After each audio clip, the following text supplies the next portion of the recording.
Hi, Serena. Thank you for sending us a package. I just received it. Hi, Gwen. I'm glad you got it. It's nothing really, just some sweets for the holidays. But I hope everyone likes it. Merry Christmas. It's too bad we couldn't spend the holidays together this year. But I am hopeful for next year. Yeah, sure. Listen. It's nice of you to send this. But why did you send us only one box? Huh? What do you mean? It's not just me and my husband here. Have you forgotten about my mom? She lives with us, you know? I don't know if one box will be enough for all of us. Oh, sorry. I guess it wasn't enough for the three of you. You should have counted before you sent it. You can just send us another one. It's fine if it arrives after Christmas. You can add a bottle of wine too, to go with the chocolates. Okay, sure. I can do that. Why do I always have to teach you these things, Serena? You know, if you and Harris were more appreciative of us taking care of Mom, you would notice these things. If it weren't for us, you two would be taking care of her instead. So, if you're grateful for us at all, you should show your consideration more. You're right. I wasn't thinking enough. My apologies. Good, now you understand. Just be careful not to take things for granted.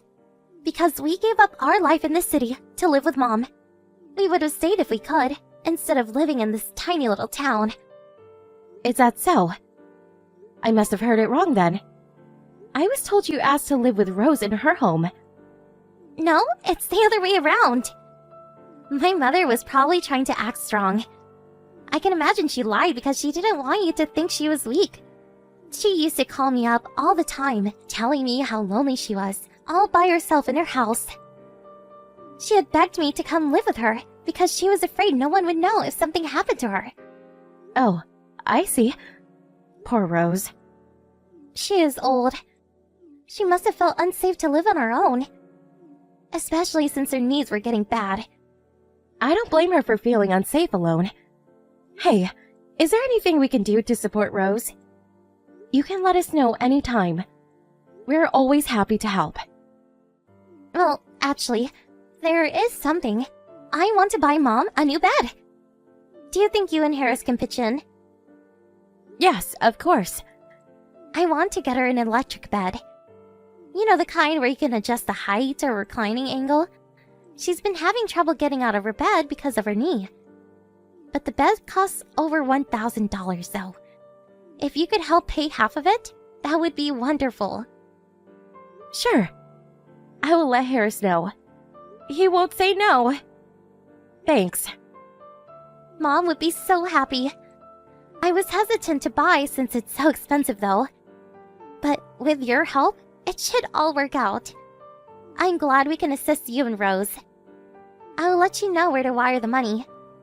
Can you transfer the money by the end of this week? Absolutely. Great. I will let you know if there's anything else you can do to help us. Hello, Serena. I am terribly sorry to bother you during work hours. Do you have a minute? Hi, Rose. Of course. I haven't spoken to you in a while. How are you? Is everything okay? I need to talk to you about something. Can you spare me like an hour sometime soon? It's quite urgent. I can talk now. I thought you were working today. Yes, I am, but it's okay. I work from home and my working hours are flexible. I can decide for myself when I take breaks. Would you like me to call you now? No, I'm sorry, but I can't speak on the phone. I don't want her to hear me talking. What do you mean? Rose, where are you right now? Are you in some kind of trouble? I'm at home, but I need to talk to you about my daughter. Oh, I see. So you don't want Gwen to hear this? Indeed. I feel awful asking my daughter-in-law for help, but I can't do this anymore. Do you what anymore? What's going on? I can't live with my daughter and her husband any longer. I've been acting like everything is fine, but I've been faking it all along. I've really had enough. I want to leave this house immediately. Oh my gosh, Rose. Tell me, what is going on? It's been about half a year since they moved in. But when they did, the first thing they did was confiscate my bank card. I can't use my own money because they took it from me. I got my pension money in that account. I also had some savings in there too. But they are using it all for themselves. What? That is horrible! Why would they do something like that? Wait a minute. Gwen told me a few months ago that you had asked her to move in with you. Is it not true? Absolutely not. I have never said anything like that. I was enjoying living on my own, and I was preparing to sell this home to join a group home so that I don't cause my family trouble. But then she suddenly began to offer to take care of me. I told her I didn't need her to. She wouldn't listen, though. Gwen and her husband practically forced themselves into this house. Oh, wow. So, if she lied to me, she must have planned to use your money from the beginning. That's why she moved in with you. I think so. It's also her husband, Tom. He's problematic. I know he always had trouble keeping a job, but in the past 6 months he changed jobs twice already. I think they were coming after my money because they couldn't pay for themselves anymore. Rose, I'm so sorry. I wish I would have known sooner. I'm such an idiot for believing Gwen. Don't be sorry. Nothing is your fault. I'm the one who kept it from you and Harris. I didn't want the two of you to worry, especially because we don't live nearby. And I was so embarrassed. I tried to solve it all on my own, but it keeps getting worse. Have you been in contact with Gwen recently? You should be careful, too. We actually wired her some money a couple of times. She asked us for financial support. For you. What? She said she was going to buy you an electric bed. And also take you on vacation. I have never gotten a bed, nor have been anywhere these past 6 months. So, you never went to the vineyards last month? They went somewhere a little while ago, but I don't even know where. The only thing they are good at is not spending money on me. They would use it freely for themselves, though. So it was all a lie. Oh, Serena, I am so sorry they took your money, too. I should have warned you much earlier. It's okay, it's not your fault. We need to get you out of there quickly. Come to our house. You are free to stay with us as long as you wish. I can't possibly ask you to take me in. I was going to move out anyway. I just wanted to ask if the two of you would be my guarantor when I find a group home to join. You haven't found one yet, though. It will take months. Well, I guess. I can't let you live in that house with them for a day longer. Come stay with us, please. Thank you so much, Serena. I can't thank you enough.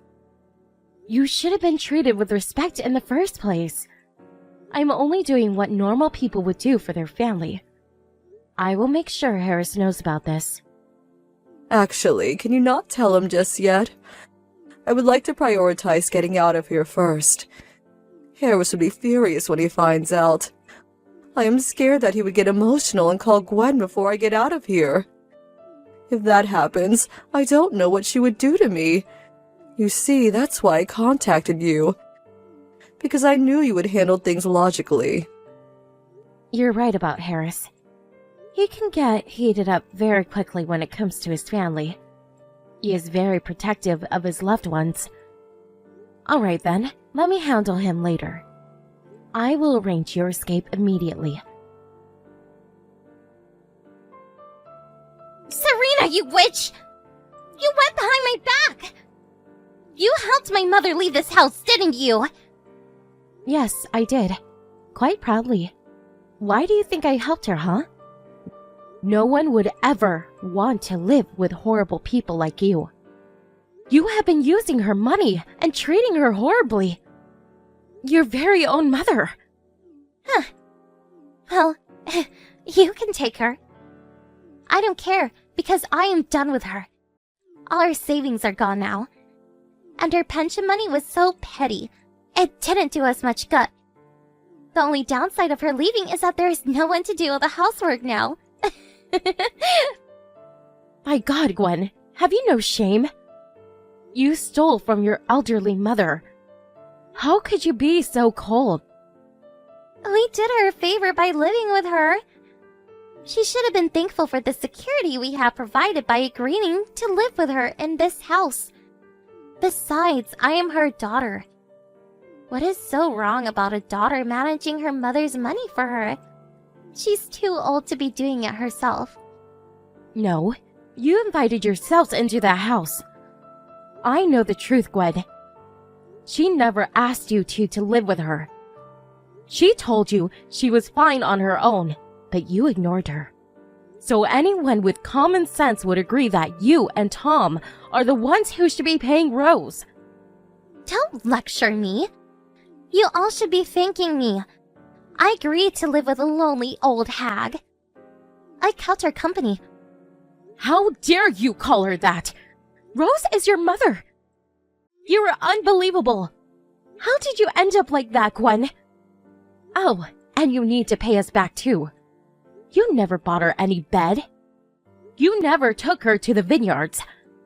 We know you tricked us. Stop being such a cheapskate.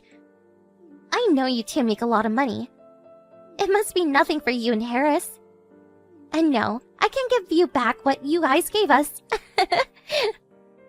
All right then, I won't ask again. But under one condition.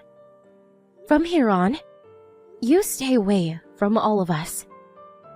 What? That's it? Do you think I would come fetch her or something? I don't know what you would do at all. So in exchange that we forget about the money you took from us, you need to promise not to contact us ever again. No matter what happens to you or Tom, we will not be helping you, ever. Sure, I can do that. That's such an easy promise for us, actually. We won't be needing any help from you because we will have cash. Now that she's gone, we can finally sell this house. So keep her. She's all yours. I'm glad to get rid of our big setback. We are much better off without her. Okay then. We have nothing more to say to you. We are not related in any kind of way, starting now. Great. We will do as we please going forward, so stay out of our business. And make sure Harris and Mom understands that they are never welcome in their old house again. In fact, we are no longer family. Bye!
Gwen and Tom was given a couple more days before the construction workers began to make drilling noises on their bedroom wall. It was the Roses' last mercy on them so that they could figure out their next step. Little did they know that the whole thing was an act. The construction workers were hired to make sounds to pretend the house was being taken down. It was my husband's plan to scare the couple away. The house remains intact and was recently sold to a young family. After they fled, Rose was able to collect her belongings, including a safe that had my father-in-law's bank information in it. Thankfully, Gwen never knew it was in the house. Rose had kept quiet about it because she knew Gwen would use it all in a blink. It bugged me that Gwen had stolen money from Rosso and suggested we sue her. But Rose laughed it off, saying it was a cheap price to pay to get rid of a dumb, ungrateful daughter. Gwen tried to approach us several times after our last conversation, but we kept ignoring until finally she stopped. After a while, I called her with my number withheld out of curiosity. Her number was no longer in use. I bet she had to let go of her phone because she couldn't pay for it anymore. But I couldn't care less about what kind of life she is living now. Even if she appeared in front of me homeless, I would never help her. I hope she gets what she deserved. We were quite busy after Rose moved in with us. She didn't want to wait on looking for a group home she'd be comfortable moving into. Since I love Rose very much, I don't mind if she stays with us a little longer, but she insists on moving on. The last thing she wants is to be a burden on us. Her kindness and sense of humor made living with her very enjoyable for me. Next month, she'll be moving into a group home she found, close enough from our house so I can visit her frequently. I know she will have fun in her new environment, but I also want to make her remaining days in our house unforgettable. I plan to fill it with happy moments and laughter. Despite of what happened with Gwen, Rose will always be an important member of family, no matter where she may be.